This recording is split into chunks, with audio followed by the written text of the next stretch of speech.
Hello, everyone. Truthfully, it's good to be with you. This is Danny Haiphong. I wanted to come on for a brief live stream again. You are watching Danny Haiphong on the Left Lens YouTube channel, and I wanted to come on because essentially I am in the middle of a move. I am about to transition, and then I'm going away for a week beginning on the 17th. So it is unlikely that Margaret and I will be able to come together due to her work schedule for the next several weeks. And Black Agenda Report is figuring out logistical matters and issues and trying to resolve matters as we move forward after the untimely and very sad death of our mentor and our leader, our executive editor, Glenn Ford. So we are working things out and we plan on an issue on the 18th of August. And so, but I wanted to come on here and just let you know, first and foremost, that we are likely, Margaret and I, not coming together. So I got this little hair, man. I hate when hair's in that in between stage, where it's like just growing in good.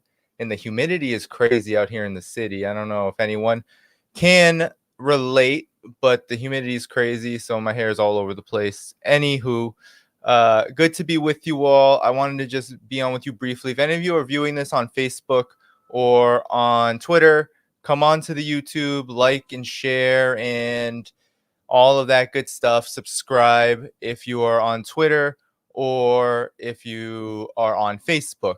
Go to the YouTube channel, The Left Lens, and watch from there. So, in a sense, I wanted to address a few things and let's just get right to it. So, okay, where do we begin? Last time I was on here with you, I said I was working on an article for Mint Press News, and that article was on the politics of spectacle in relation to the squad, the Cory Bush led protest. Before I get into that, though, one other small caveat with this stream. There's a lot of construction going on in the building that I'm moving out of, which is the one that I am streaming from right now. And if there is a lot of noise, I'm going to turn the gain down from my microphone. I'm speaking quite loud, actually, because I'm trying to block out the noise if it should come. And so that's why I'm speaking this way. So if I have any audio issues at all, just let me know and I will try to fix that. But we could be disturbed by some banging and drilling, and it's quite annoying. It's been happening all day. I'm working from home right now as well, so sometimes I will be checking periodically my phone. That's just the way of the world right now in this COVID-19 disaster that we are living in. So anyway, those are just a few things I wanted to let you know about before I get started. And so here we are after the last stream. I think that was a little over a week ago. I spoke about what I thought of the so-called protest that was happening on the steps of Capitol Hill. You had Cory Bush and the rest of the squad, at least a lot of them, going out for photo opportunities. You even had people like Adam Schiff go out to the protest and get photo ops with Jesse Jackson. You had essentially Joe Biden respond. I'm not even sure if he was responding to this wholly, but responding to the overall crisis situation of the eviction moratorium expiring by instituting a partial eviction moratorium for those areas that are considered hard hit by COVID-19. Now, the Delta variant and the way that this virus is spreading due to the U.S.'s completely inadequate and incompetent response, neglectful response, is creating a situation where most parts of the United States are now considered COVID-19 critical or areas that are really heavily hard hit right now. So This eviction moratorium is supposed to cover 90+% of all renters, supposedly. But of course, there were those few days where there was no eviction moratorium, and it's unclear how many people fell through the cracks, how quickly courts could get mobilized to evict people. And we know that the moratorium in and of itself is very inadequate. Why? Because renters, workers, poor people, people who are struggling to meet their rent, people who are at risk of eviction are at no less risk of eviction just because the moratorium is instituted. In fact, landlords, developers, they have the ability to file for eviction. It's just a matter of when those folks will get evicted and whether those renters will be able to get aid in time in order to pay off the rents and possibly prevent the evictions. But we know that on average, people are in about $3,000 worth of back rent. And that is only set to worsen in the months to come because this economic crisis has not let up. So I wanted to just go over. Some people are saying I'm leaving Black Agenda Report. No, I'm not leaving Black Agenda Report. No. We are just having some logistical things that we're working out. Margaret Kimberly and I can't come together for another live stream for a while. Another issue is coming out on the 18th, I believe. I don't know if I'll have an original article because I'm going out of town on the 17th, but I should have something ready for you all. I submitted something to CGTN yesterday, and I wanted to go over my article, which I may use for that issue in Mint Press News on the eviction moratorium, so-called protest. But no, I'm not leaving Black Agenda Report. Let's get back to the matter of the eviction moratorium. And if you're watching this anywhere else but YouTube, and if you're watching this on YouTube, like, subscribe, share this, continue to help us with the algorithm. I'm trying to stream a little bit more before I leave because there's going to be a bit of a gap for us. Margaret and I are going to have a hard time coming together with my move. I'm going out of town. It's the summer. So anyway, boost this as much as you can. Boost our work. It's good to be with all of you. So I want to just share something with all of you. It's my article on the eviction moratorium situation with a bit of an update. Okay, so I wrote this article. Let me share the screen. And I'm not going to read the whole article because I really only have about an hour here. So let me share. Okay, let me see. Nope, I want to share this one. Okay, so you can see the article now up there. This was released last week on Mint Press News. The Politics of Spectacle on Eviction Moratorium. The Squad Talks the Walk. I really like what they did with the title. We had discussed possibly updating the title. And basically, this is the essential message, in my opinion, on what just happened. That the COVID-19 pandemic has demonstrated that not even the most progressive, quote unquote, elected officials in the United States are willing to do what is necessary to meet the needs of the people. So yeah, this was published on August 3rd, last week. This was published right before, and I mean right before, Joe Biden announced that there would be a partial eviction moratorium covering upwards of 90% of all renters. And what really pissed me off about this, what really infuriated me about this, was how there was so much response about how Cori Bush did this and we should give her credit. Okay, U.S. elected officials in the Democratic Party, no matter who you are within that party, you are compromised. The Democratic Party is about capture. It's about the capture of the left, especially the black left, but all of the left, the entire working class inside of a corporate party. That's what the function of the Democratic Party has been for more than 4 decades. And arguably, that has been its function ever since the so-called New Deal was instituted nearly 85, 90 years ago.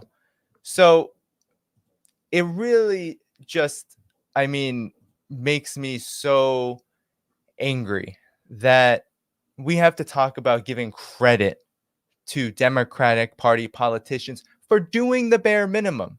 It is still the bare minimum. Okay, yes, it is not frequent or common for politicians to stage protests, but really, what did we see? We saw potentially 100, 200 people at most, probably less than that, sleep and chill on the steps of Capitol Hill, demanding what? The same thing of what we've had, which is an eviction moratorium, which was a policy that was agreed upon by Donald Trump in order to mitigate what already is an insufferable crisis for working people. Working people are suffering from the ongoing treachery of unmitigated, unrepentant capitalism during a pandemic. There is no rent relief. There is no stimulus for working people. There is no UBI.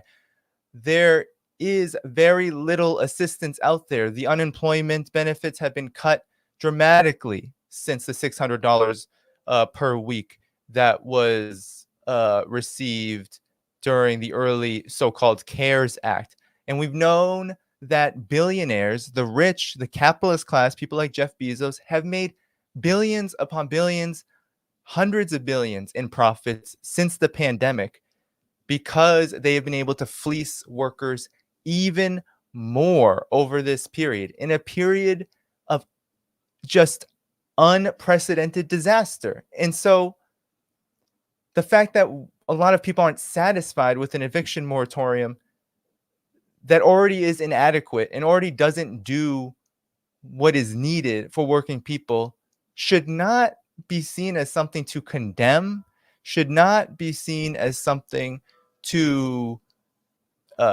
punch left about, but it should tell us that the Democratic Party is not on the side of working people. How many times do we have to say this? How many times do we have to say that the Democratic Party votes on wars just as religiously as the Republican Party? That there is a bipartisan consensus on austerity and increasing the military budget? That the Democratic Party under Obama funneled trillions worth of wealth from the 99% to the top 1%. That is what the Democratic Party is.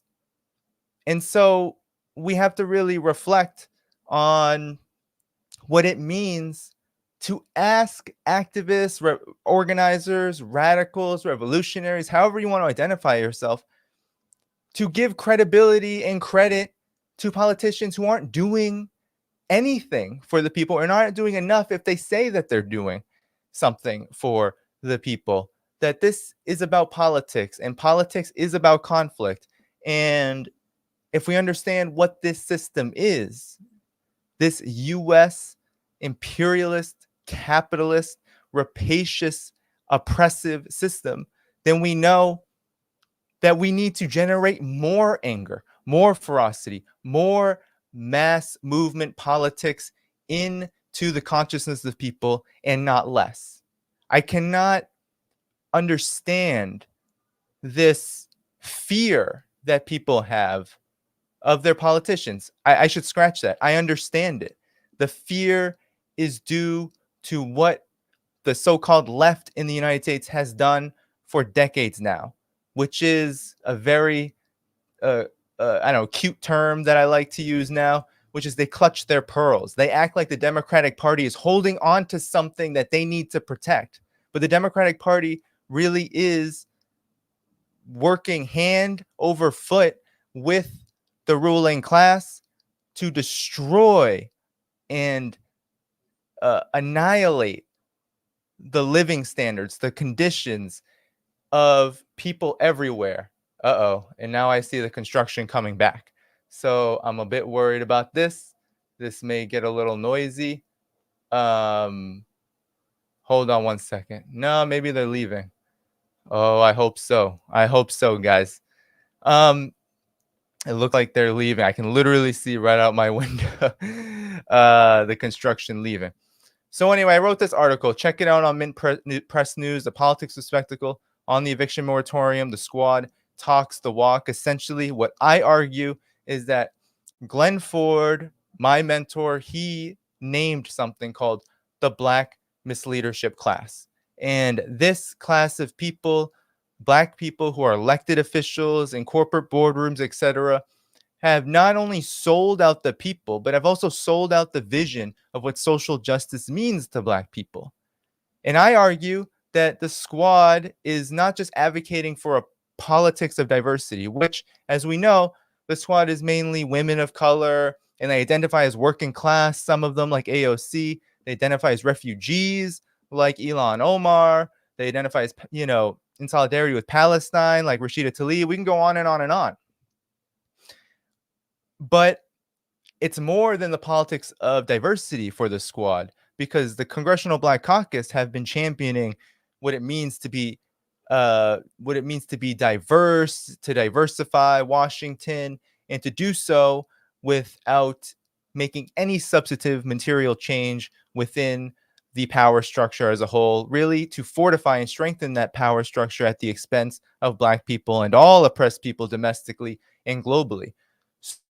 What the squad is doing is they are advancing a new, and I think a potentially more dangerous phenomenon, which is this politics of spectacle, where activism, where organizing, so-called mobilizing, where movement politics are turned into an electoral arena, where the demands of masses of people for education, for healthcare, for housing, for their basic needs, for peace, for healthcare, etc., that is then funneled into the auspices of the Democratic Party. Because what we've seen since 2016 is that there are millions upon millions of especially young people, but especially working class people as a whole, who are willing to support policies that the Democratic Party has never supported. Medicare for all, a Green New Deal, etc. And all of that energy has been put into trying to elect Democratic Party officials to champion those policies in Congress, in the White House. And what has that gotten? What has that achieved? It's achieved very little. It's achieved a very small number of people called the squad who claim to champion progressive policies but refuse to do what is necessary to achieve them, refuse to organize the millions of people. How is it that you cannot get 1 million people? I was speaking on the steps of Capitol Hill. I was of the Capitol building. I was speaking to Glenn Ford not too long before he died. I had visited him. He was in the city, and we were talking about this, how we need this moment, right, where we have millions of people on the streets demanding what they need and demanding it from Washington, demanding it from the state, and that this is not out of the realm of possibility. You heard Max Blumenthal on Jimmy Dore and other places saying, we need to be out there. We need to be out on the steps of the Capitol building. I couldn't make it. I was going through so much transition at the time. I couldn't just get up and go, unfortunately. But he was arguing that people should have been there. And I think that's true. But the one problem with that, everyone, is that this protest was not spearheaded by the movement. It wasn't spearheaded by movement politics, by movement organizations. It was spearheaded by members of Congress who are willing to say on one side of their mouth that they support the interests and needs of working people while shaking hands with Chuck Schumer and Adam Schiff when they come for photo ops, even though they are the problem.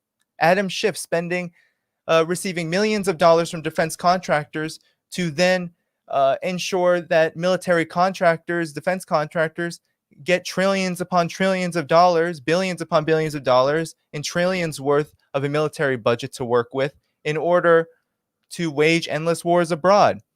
Or Chuck Schumer, who is a champion of austerity, of school privatization, of privatized healthcare, of the capitalist class. He's a champion of the capitalist class, of the Zionists who put on a murderous blockade against Palestinian people in Gaza and seek to completely uproot and colonize all of Palestine for their own benefit.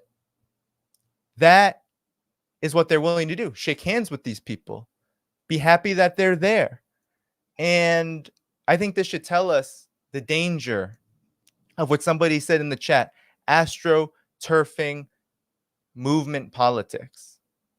We need to be looking for that critical mass, for that point of inflection where we can develop that confrontation that's needed between the masses of people and the politicians that serve capital and serve the elites. This moment was not that. And I write about this in the article. It was not that. 11 million people were at risk of eviction. People like Chuck Modi, as you see, I cite him, Max Blumenthal, were doing great journalism on the ground to basically show you what this was all about. A lot of it was a photo op. And even if the squad, Cori Bush, meant well, we have to understand that AOC and all of them have called Nancy Pelosi Mama Bear and avoided questions about Pelosi and Biden's culpability in the expiration of the moratorium for that short period of a day or two, while at the same time saying that they are there to pressure politicians, right? It's this double speak that we have to be very, very, very cautious of. So I wanted to just comment on that. So you can read about the politics of spectacle. What I claim is that this is a new phase in this politics of diversity that's been peddled for the last several decades as a way to steer legitimate political grievances, legitimate economic grievances that young people, working people, people of color, Black people, oppressed people, exploited people, steer their legitimate grievances with this system into acceptable means of protest. It is acceptable to get a couple dozen people on the steps of the Capitol building and demand nothing else but an eviction moratorium, not canceling the rent, not freezing the rent, not providing relief for landlords and tenants, for workers and businesses who employ workers, not providing universal health care during a pandemic, right? Because we know that the squad did not support forcing the vote on the floor of the House during Nancy Pelosi's speakership nomination. They also have been very keen on delaying any kind of mass movement around Medicare for all during this emergency, during this crisis that is going on in US society. And I end the article talking about how on imperialism, the squad has always been on the wrong side, whether it's Ilhan Omar tweeting out support for the State Department's narrative on Syria, which has that country sanctioned to the point of starvation and occupied more than 30% of its land by the United States, with frequent bombing campaigns and support for jihadists. But Ilhan Omar says there's a human rights catastrophe there caused by the Syrian government, and she champions the narrative of the State Department. We know about AOC slamming the door on Max Blumenthal, talking about sanctions. We know that she believes that Venezuela is a so-called failure of democracy, when in fact Venezuela is under siege by the United States and the UK and the West, where billions have been taken of its own gold. And we know that Venezuela has some of the harshest sanctions slapped on it, which is literally squeezing that economy dry and disallowing the Venezuelan people to continue their socialist project to the best of its ability and its potential, where you have a housing program that's built more than 2 million homes in the last 7 years, and that is under threat. Do people know that under Hugo Chavez, poor people, working class people in the Bronx were receiving oil subsidies from Venezuela as an act of solidarity, and that had to end after 2015 when Obama declared Venezuela a national security threat, which started this starvation sanctions campaign? No, not many people remember that. And they don't say anything when AOC stands with Bolivian fascists who were partly, if not largely, responsible for the coup in 2019, which thankfully was reversed last year. So we can go on and on and on, but this is the article, and that's my thoughts on the eviction moratorium. Just quickly, I am very disheartened by the ways in which there are so many in this independent media space, on social media. There's so many who want to basically clutch pearls around criticizing politicians, not giving them credit, right? And I think we have to really focus on the people, focus on building movements, which then can be credited for actually exerting pressure on politicians, rather than hoping that people like Cory Bush and AOC will lead us to the promised land, because I have a message for everyone, anyone who believes in that. You're dreaming. You are dreaming. When Nancy Pelosi degrades the number of people in the squad, the number of so-called progressives in Washington, she is saying that a movement that takes the direction of trying to usurp through the ruling class, her class, by electoral means, will lose every time. And why is that? Because it is their donors, their funders, those that they serve who actually run and operate the United States government and the state as a whole. That is what she was saying through her candid and maniacal and completely sociopathic response to being asked about the squad, and her laughing and saying there are only 5 people. She's not saying that it's possible to get more than 5 people. It may be. Maybe you'll have 10 in 10 years. Maybe you'll have 15 in 20 years. What will that do? Because the Democratic Party seems to be very successful in inoculating, sanitizing, and paralyzing anyone who enters its grips and tries to reform it. That is what we are seeing, and that is what we have to consistently combat each and every time. So I see, that folks are coming in. Please like, share, subscribe. I announced earlier in the stream that it's going to be hard for Margaret and I to come together probably until late August. I'll be in a new location, begging that the internet will be good there, working that out now. See the lighting situation, got to get lights in this apartment, and hopefully we'll be ready to go, at the end of August for a joint stream to continue our program. So, I want to move on from this eviction moratorium because there is not much to really comment about. We're basically in the same situation we were in. Working class people, oppressed people are in no better shape. They only have just a little bit more stability in the sense that they are not going to be immediately evicted, or at least 90% of those people who fall under what I call a policy, the eviction moratorium now, which is a product of austerity. Joe Biden and the Democrats basically committed austerity against a policy which costed them nothing. It costs them nothing to extend the eviction moratorium, right? Now, it does cost their so-called donors, their real estate developers, the real estate industry, the big Wall Street banks that undergird it. It does cost them something because they now have to wait a little bit longer for their money. But we have to remember that these are the very same institutions that were bailed out, right, by the CARES Act and by subsequent stimulus bills. They've been bailed out. So their profits are growing, but they want more. That is the purpose of capitalism. That is really the motive force of capitalism, maximization of profit. And so these vultures, these financiers, they will stop at nothing to get rid of the moratorium because it guarantees them more, even though they've already been bailed out. So we have to just be very vigilant and continue on the path of spreading revolutionary consciousness. It's Black August. Read my article on George Jackson that I wrote in 2015, Why George Jackson Matters. I can put it up on the screen.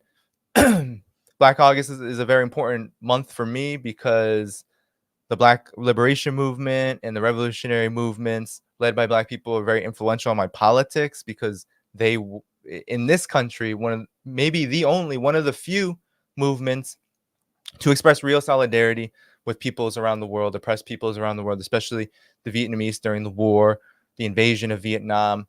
So it's a very influential movement on my politics, and George Jackson is one of the foremost figures who was a heroic organizer in prison, a revolutionary, a Black Panther, and someone whose legacy spearheaded things like the Attica Rebellion, and who was assassinated in 1971 for trying to jumpstart the revolution within prison. So he is a hero of the people, and I do urge you to support political prisoners. Go to Jericho Movement, write to them if you can, get involved with their causes. We have Julian Assange, of course, who should be added onto that list of political prisoners. And I try to make the connection a lot between the prisoners of war who've been in there for decades fighting for Black freedom and liberation and self-determination, like Mumia Abu-Jamal. Also those like Leonard Peltier, who are still in prison, of the American Indian movement, who helped lead indigenous people in their valiant struggle against colonialism in that same period. So yeah, it's Black August. Remember that. Continue to celebrate. Continue to do your work, your due diligence to discipline yourself, study, educate, organize, and put yourself in a position to serve the people. So that is what I wanted to say about that. I'm going to move on because I do not want to continue. I cannot continue longer than 4:45 today. So it is the anniversary of Michael Brown's murder at the hands of Darren Wilson, the Ferguson police. We know the aftermath of what happened after Michael Brown was killed, shot in the back multiple times with his hands up. Michael Brown sparked a movement, right? The movement for Black Lives, the Black Lives Matter movement, that really took off. I mean, after Trayvon Martin was killed in 2011, there was some organization happening. There were protests, but Michael Brown's murder, and then you had Eric Garner, Sandra Bland, and you had many others, right? Many others, too many others to name here, who helped spearhead that movement, which, despite all of its contradictions, has moved especially the Black movement, but the overall movement in a much more progressive direction than what had existed prior to that point. And so we have to remember that. We have to remember that the struggle continues, right? The Washington Post just came out with an article that said that on average, still since 2014, the U.S. police departments have killed 1,000 people per year. So what that means is nearly 3 people per day have been killed by U.S. police departments around the country since Michael Brown was killed.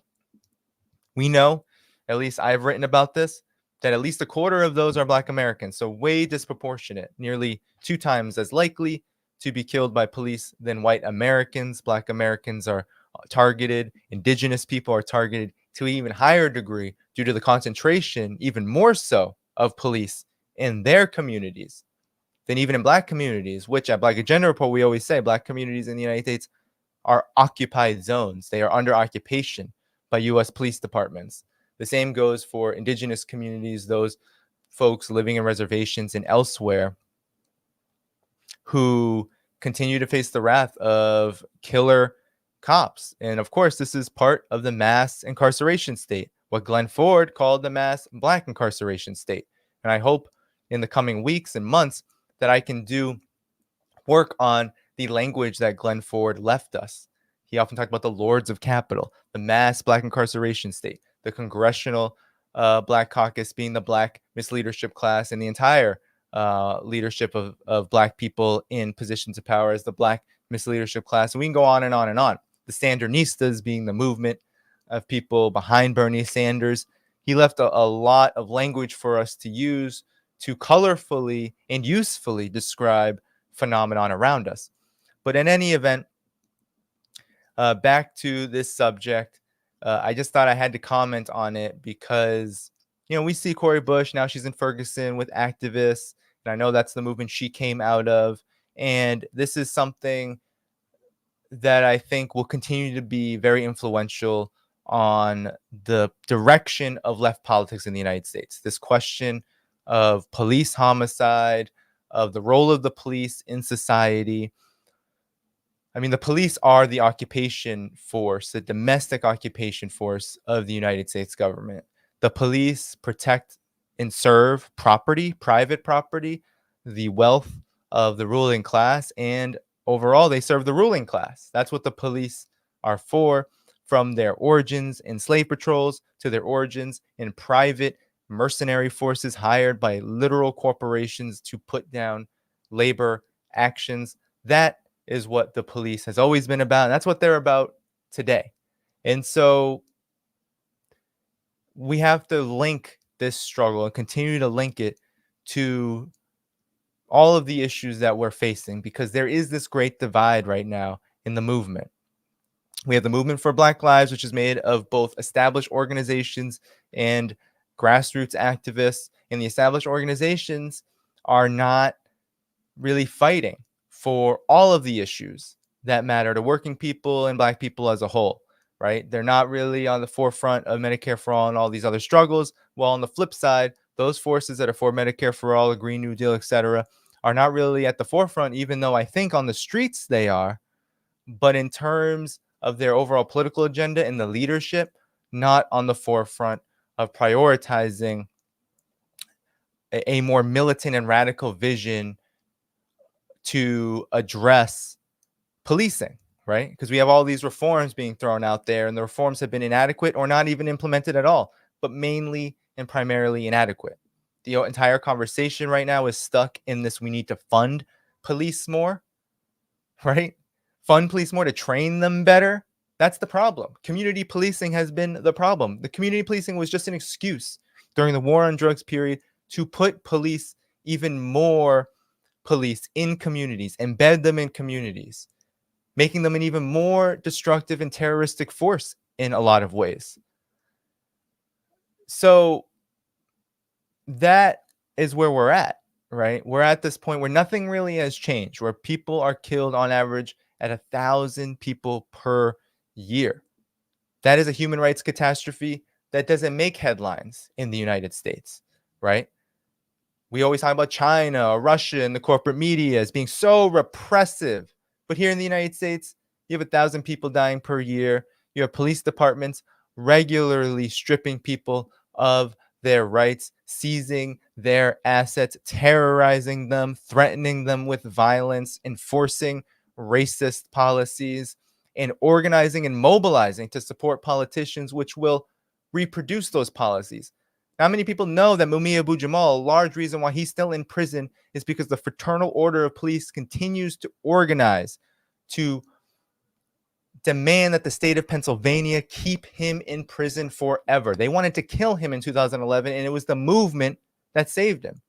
Movement led by Black people, by those who are behind the Free Mumia campaign into today. But it was the movement that kept Mumia Abu-Jamal alive, and it was the police, the Fraternal Order of Police, the police union that wanted him dead, and that continues to want to kill all revolutionaries. They continue to have a bounty. The police are one of the largest forces that keep a bounty on the head of Asada Shakur, $2 million bounty on her head for her capture. She is living in Cuba to this day, and she will likely die in Cuba unless our movement, she doesn't need to be freed from Cuba, but surely she deserves the right to travel to and live freely in the country from which she was born. So that is where we are at right now. We're at the same place, essentially, other than the fact that the movement for Black Lives, the movement against racist policing, has indeed strengthened. Now it's time to build upon that movement, make it a movement capable of leading a class struggle, a struggle against power, and a struggle for a different kind of power. Power to the people, power to the workers, power to the oppressed, power to those who are dispossessed, power to those who do not have their needs met, power to those who right now have none. And then we have to decide, what is that? What does that power mean? How do we organize people? How do we get people into the streets to make demands? How do we create situations where the powerful have to respond in a way that's meaningful and not just pandering during elections, not just staging astroturfy kind of small protests? Anyone who's been involved in protests and organizing understands what happened on the Capitol building was negligence at best. It wasn't a protest. It was a neglectful effort for photo ops and to push for a policy through this kind of social media organizing that is inadequate, that barely does anything other than stabilize misery and stabilize suffering. That is where this system is headed. That is what this system is only capable of doing at this point, trying to stabilize the misery of the masses of people, domestically and abroad, because we see the sanctions, we see the wars. But here, the ruling class is about stabilizing your misery, stabilizing neoliberalism, stabilizing imperialism. And until we go on the offensive and put out a real message, a real call out there to pressure those millions of people who still are holding on tight to the Democratic Party, we're not going to get anywhere, because our forces aren't big enough to get anywhere unless we can confront our own. The left needs to have a reckoning within itself.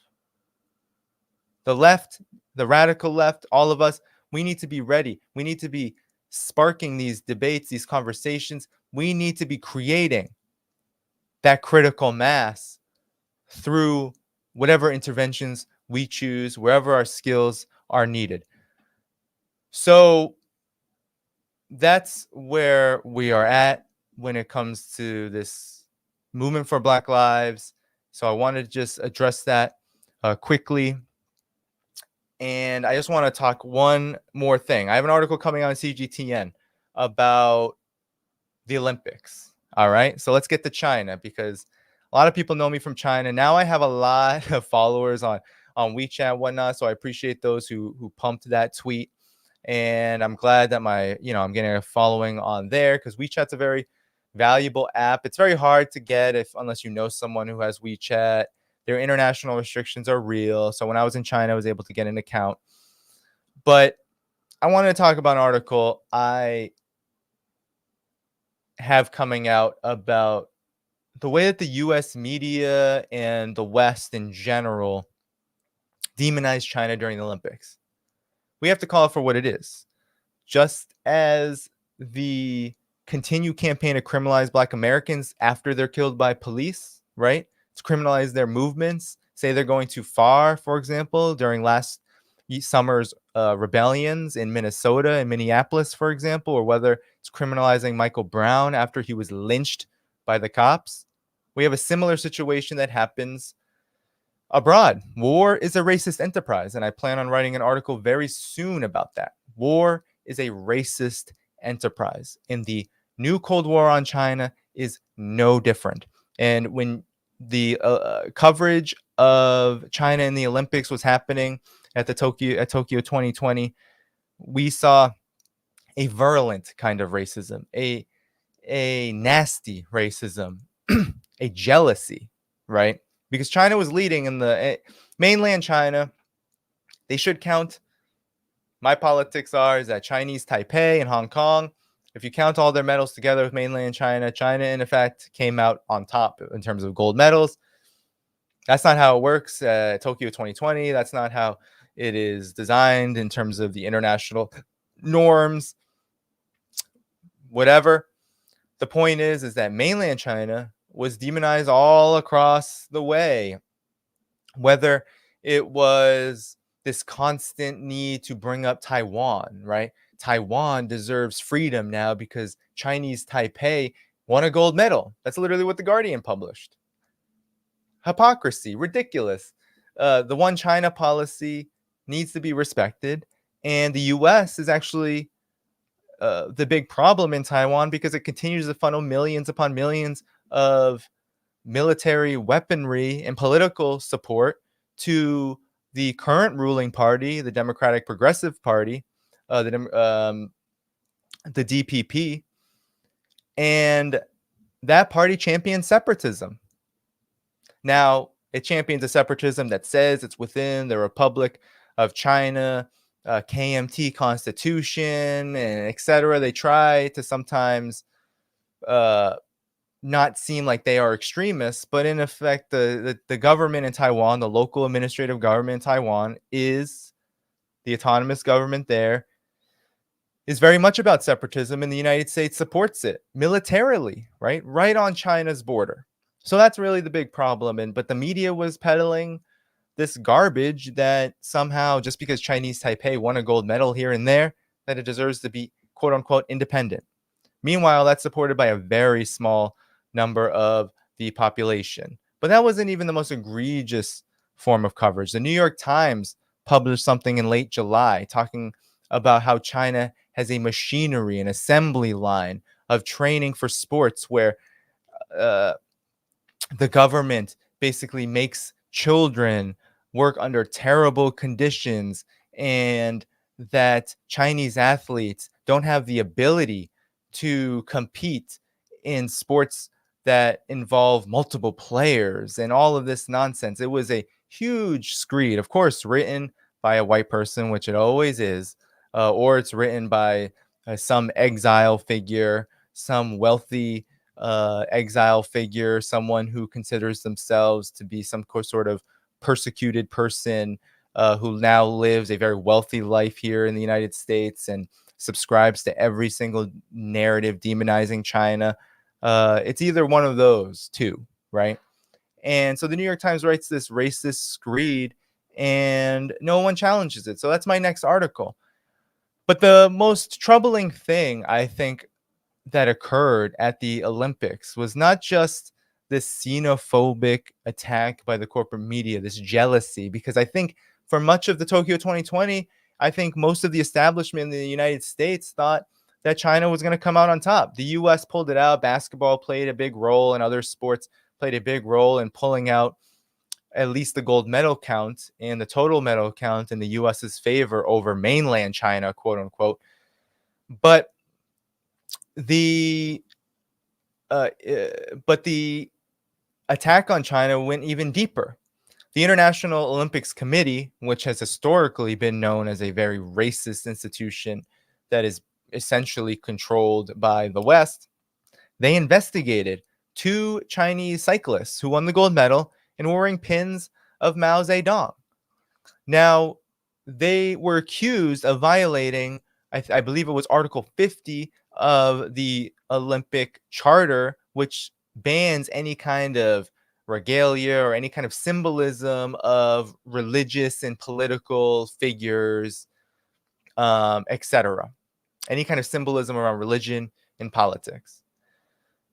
Okay, well, the funny thing about this is that if you follow the Olympics, you can see athlete after athlete wearing a Christian cross around their neck. Okay? So the targeting of Mao pins, right? Pins of Mao Zedong, while being completely okay with Christian crosses, just shows the racist hypocrisy of the IOC and the West. And we saw think piece after think piece, media coverage after media coverage. This is what happens around China. The entire media picks up a negative story about China to flood the interwebs with anti-China propaganda. And all of the articles said that Mao was a mass murderer, he was a dictator, he was this and that.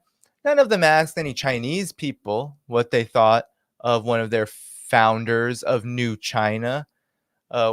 If you go to China and if you know anything about Chinese people, you know that the vast majority of them don't see him as a quote unquote monster, even if a good number of them may acknowledge some mistakes that were made during his tenure. But the vast majority, as you see from not only the way that current president of China, Xi Jinping, talks about Mao and leaders that came before him, the majority see Mao as heroic, as a founder of a new country, a country that once was one of the poorest in the world. I do not joke with you when I say that 1 out of every 5 children in China used to die at birth in 1949. 200 out of every 1,000. So that is a level of poverty that many people don't understand. They don't understand how China was humiliated for 100 years by semi-colonialism, colonialism, foreign interference, foreign intervention, the United States being a part of that. backing the KMT during the Civil War with weapons and ammunition and all sorts of deadly protection and offensive capabilities, and also taking part in the opium wars and the opium trade, which addicted nearly a sixth of the entire population, right? It's hard for a country to function when nearly a sixth to a fifth of your population at the time is addicted to opium, right? So many people see Mao as a hero in China, rightfully so, because what happened after the revolution of 1949? China stood up, as Mao said, on October 1st. So the hypocrisy of the West, the IOC, coming after these athletes, the investigation was dropped very close to the end of the Olympics prior to this past Sunday, yesterday.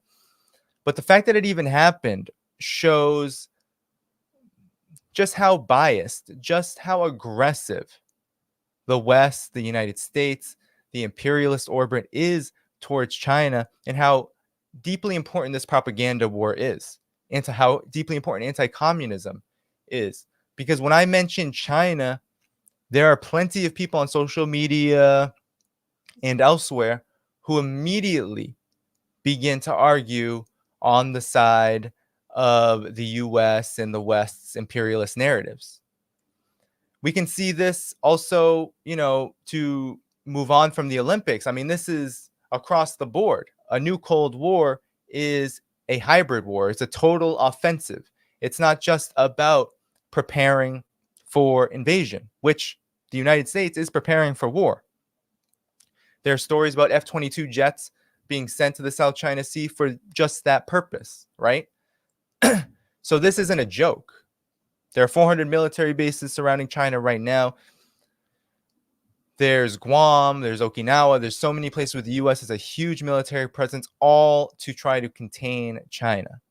60% of naval assets, 50% of all military assets are deployed to the South China Sea and to Asia in particular for this containment policy. That is not a joke. That is very real. That is a huge reason why the military budget is so bloated, and it's part of the national security strategy of the United States, and it must be countered.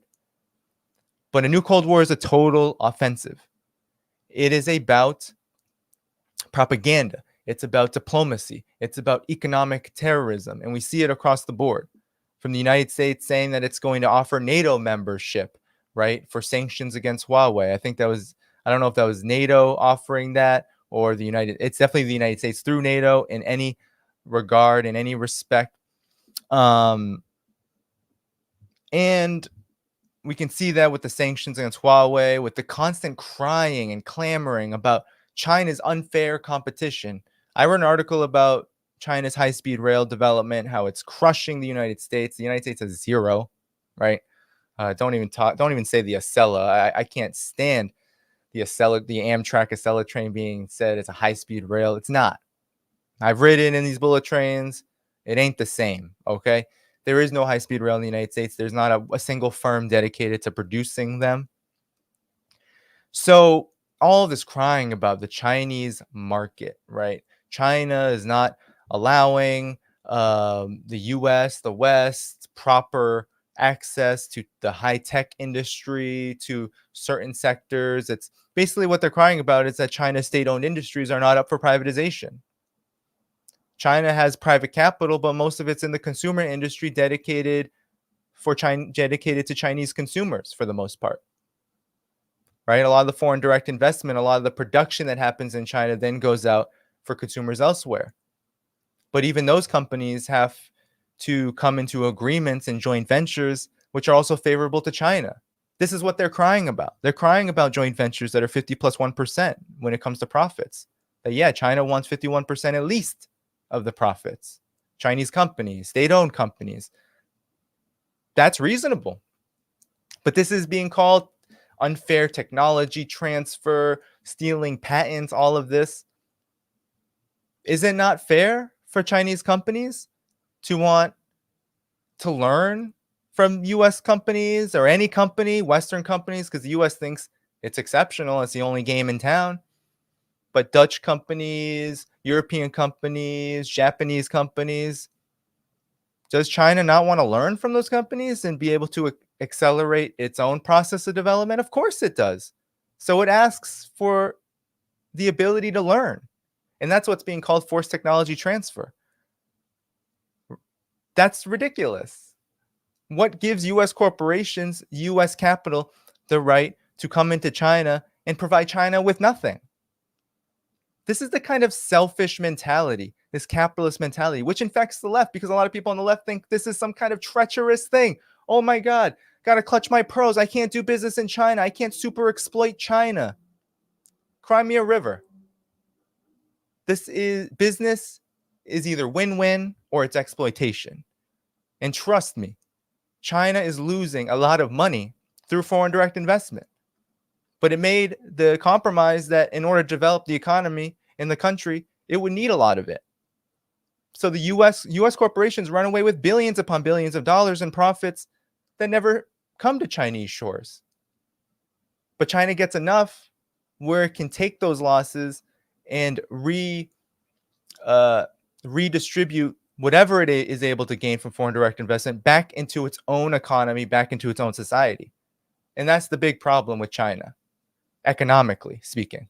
Politically, the big problem with China is that it's a socialist country that still has a communist party in leadership, and a communist party which refuses to submit to the diktats of the United States and the West. It refuses to become some kind of parliamentary electoral democracy, quote unquote, which is subservient to capital. Nope. China says capital is subservient to the state. It's subservient to the people. It's subservient to society. And that's a huge problem. And we see it with media too. There's all this crying, all this pearl clutching around China censors Hollywood. And I commented about this on Twitter. China doesn't censor Hollywood. If you read Chris Fenton, go to Voice of America. I'm not going to expose you to the nonsense because Chris Fenton, he ain't worth it. But if you read his interview on Voice of America, he has a book. Maybe I'll review it because this narrative is going to keep coming and coming that China is, in fact, censoring Hollywood. It's a lie, first of all. Sorry, I got to check work. What they're really complaining about, what people like Fenton complain about, is that China, in exchange for market access into China, says we want to say in how China is portrayed, not just domestically, but globally. Because what does Hollywood do? Hollywood is a racist institution. Hollywood is an imperialist institution.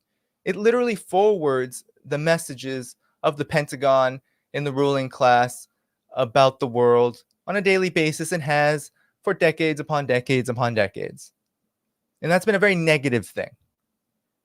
It has educated and embedded racism, a racist consciousness into so many people. Hollywood is not our friend. Hollywood is the media playground of the rich. And so China says, we want to say in how we're portrayed. We want to be respected for you to come into China and benefit from our market as Hollywood producers, firms, institutions. That's it. And so that's why scripts are sometimes changed, because it's not some white producer, some white guy out there talking about Taiwan freedom and Hong Kong freedom. It's not their right. I mean, they can say it, but it doesn't mean they can exploit market access into China and spread those kind of politics. Again, business has to be win-win or it's exploitation. And so what these China watchers want, they want a compliant China. They want a China that they can both spread racist vitriol, xenophobic vitriol about, and profit immensely from the country's massive labor force, massive middle class, and massive economy. And to me, I don't think that that's fair. That should just be obvious, given the history of colonialism and imperialism over the last 4 centuries that's existed in Asia, Africa, Latin America, the Caribbean, etc. China has the right to say, if you want access to our market, you can make whatever movie you want. Say whatever you want about China, just you don't get access to this market. To me, that's fair. But Chris Fenton and these other China watchers, they see that as an incursion on the freedom of speech. They have no problem, though, when the Pentagon rewrites hundreds, thousands of scripts to sanitize U.S. wars, blood-soaked U.S. wars, in order to favor the Pentagon, in order to get technology from the Pentagon for their movies, which is what happens. That's the contract oftentimes. Pentagon gets to look at the script. The film producers, the firms, they get access to the military technology. Last I checked, China hasn't killed millions, tens of millions of people around the world since World War II alone. Last I checked, China didn't imprison Julian Assange for merely telling the truth about war crimes. And last I checked, China is not responsible for any of the ills facing the United States, whether it is mass incarceration, policing, the poverty that exists among workers, the declining standard of living. China isn't responsible for any of that. So China should be defended. And I'm writing an article, and I do have to get off soon. I'm writing an article about Peter Norman, who was an Australian runner. During John Carlos and Tommy Smith's famous protest, infamous, the iconic protest at the 1968 Olympics during the medal award ceremony, he was the white guy, the white Australian, standing with them with the Olympic Human Rights Project badge on him. He was standing with them because he believed in their cause for Black liberation, for Black freedom, against the injustices faced by Black people. And I argue that we need to do the same with the Chinese athletes, the people of China who are demonized constantly by the US and Western press, in order to forward a new Cold War agenda, an aggressive agenda, one that can only lead to catastrophic conflict. When what we need now more is peace, we need cooperation, we need solidarity, we need a new order, a new global order based upon international law and the needs of masses of people, not the domination and hegemony of the United States and its allies. China's on the right side of that question. China follows international law to the T. You can see it over and over and over again. It's party to 500 plus treaties. It takes the right stances on things like sanctions. It has defended Cuba from interference, and we can go on and on and on. It's declared carbon neutrality for 2060. It's the leader in global energy, renewable energy production and consumption. We can go on and on and on about the achievements of China, but the point here is that the demonization campaign about China is all about China hawks, Democrat, Republican, right-wing, left-wing. They want to see a China that can be dominated, that can be super exploited. So I am going to, unfortunately, go now. I have to close up shop at work, but you can support me at patreon.com/Danny Haiphong. It was really good to be with you even for this short time. I'm going to look through the chat really quick. I don't see any huge questions here. I don't know if there's no, I don't see any huge questions here.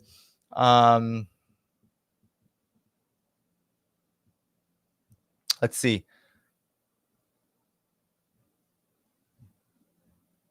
Yeah, I don't see any huge questions here. So it's really good to be with all of you today. I just want to get these thoughts out. The big point of this stream, though, is to also let you know that, yeah, we're going to have a little bit of a hiatus. I'm going out of town for a week, beginning in a week.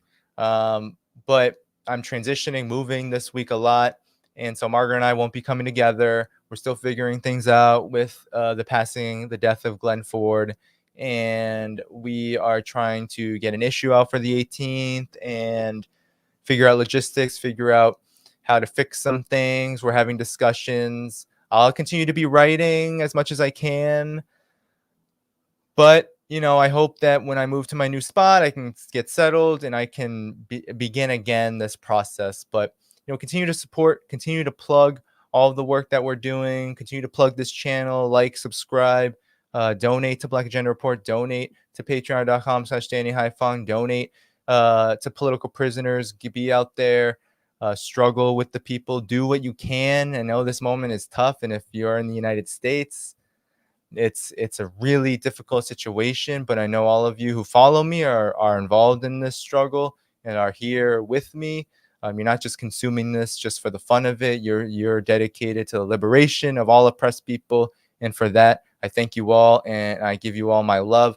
So much power to the people, everyone, and I will be with you again soon. Peace out.